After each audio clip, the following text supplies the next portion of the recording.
A graça e a paz, amados, tudo bem?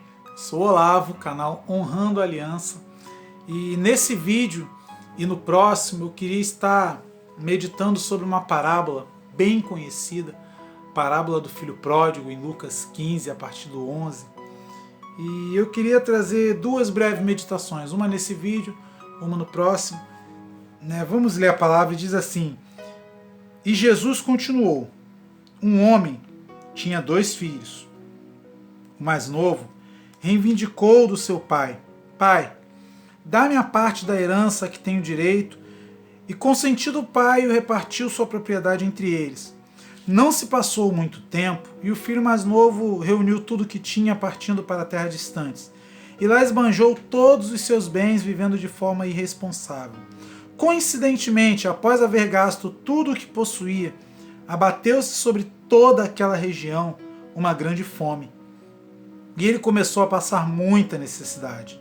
Por esse motivo, foi empregar-se com um dos cidadãos daquela região, que o mandou para o campo, a fim de cuidar dos porcos. Ali, chegou a ter vontade de encher o estômago com as vagens de alfarrobeiras com as quais os porcos eram alimentados. No entanto, ninguém lhe dava absolutamente nada.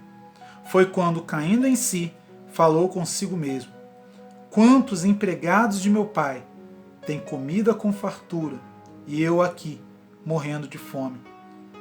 Levantar-me-ei, tomarei o caminho de volta para o meu pai, e ao chegar lhe confessarei: Pai, pequei contra o céu e contra ti.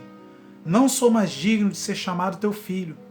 Trata-me como um dos teus trabalhadores.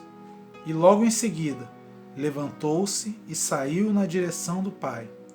Vinha caminhando ele ainda distante, quando seu pai o viu, em pleno de compaixão, correu ao encontro e muito o abraçou e o beijou.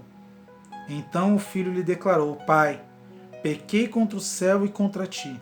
Não sou mais digno de ser chamado de teu filho. Entretanto, o pai ordenou aos servos: Trazei depressa a melhor roupa, vestiu com distinção, ponde-lhe o anel de autoridade e as sandálias de filho. Também trazei um novilho gordo e preparai, comamos e façamos grande festa, e regozijamos, porque este meu filho estava morto e voltou à vida, estava perdido e foi encontrado. E começaram a celebrar o seu regresso. Aleluia! Querido, talvez o seu cônjuge ele está como o filho pródigo. E deixa eu te alertar ou te relembrar uma coisa sobre o pecado. Ele anestesia o pecador. O pecado ele começa com uma pequena brecha, com uma pequena coisa, e ele vai anestesiando o pecador e vai tomando conta, e o pecador ele começa a se envolver cada vez mais e não percebe isso.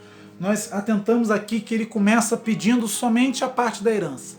Pai, tenho nada a ver contigo, eu quero o que é meu por direito e não quero me submeter às suas regras. Me dá a minha parte da herança.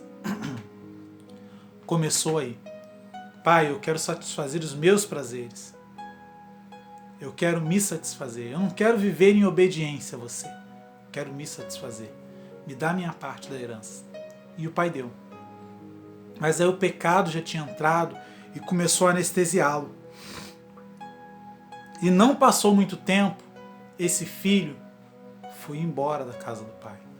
Se distanciou do pai. E começou a gastar tudo o que ele tinha, e quando tudo se acabou, uma fome se abateu naquele lugar, mas ele já estava envolto e anestesiado pelo pecado, sabe? Ele era filho de um senhor de terras, mas ele teve que trabalhar como um escravo. E ele foi colocado para trabalhar cuidando de porcos. Para judeus, um animal impuro. E ele estava tão anestesiado pelo pecado que ele sentiu vontade de se alimentar do que o animal impuro se alimentava. Mas nem isso ele tinha. Porque o pecado ele vai anestesiando, e talvez é isso que está acontecendo com o seu cônjuge. Ele está sendo anestesiado pelo pecado e se envolvendo cada vez mais, e não está percebendo que ele está afundando e afundando e afundando cada vez mais, querido. E somente a sua oração pode fazer com que aconteça com ele o que aconteceu no versículo 17, que diz assim: quando caiu em si,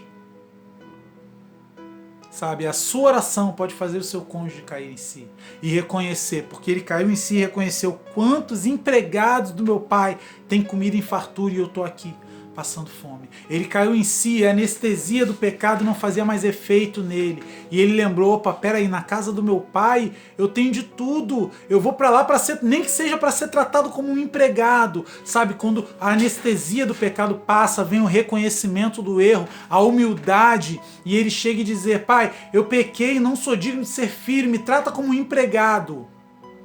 Porque o empregado na casa do pai tem mais fartura do que longe.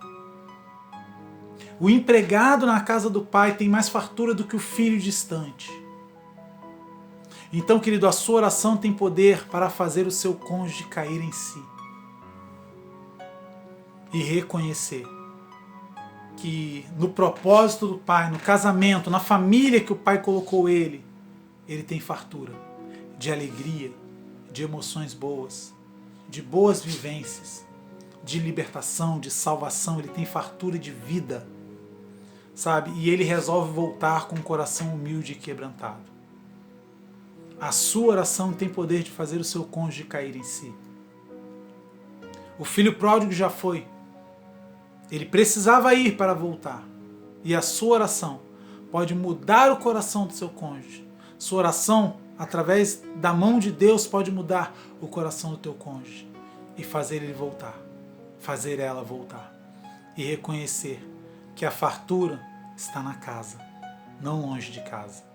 Amém, querido? Então não desista de orar. Continue crendo, porque vai chegar um momento que ele ou que ela, que seu esposo ou sua esposa, irá cair em si e vai reconhecer e vai retornar.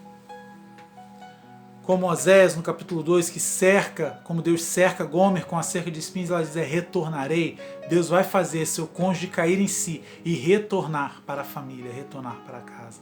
Independente do que ele fale, do que ele passa, hoje ele ou ela estão anestesiados pelo pecado, estão sendo envoltos e não percebem. Então, querido, não pare de orar, não pare de acreditar, porque Deus vai fazer cair em si e ele retornará e ela retornará.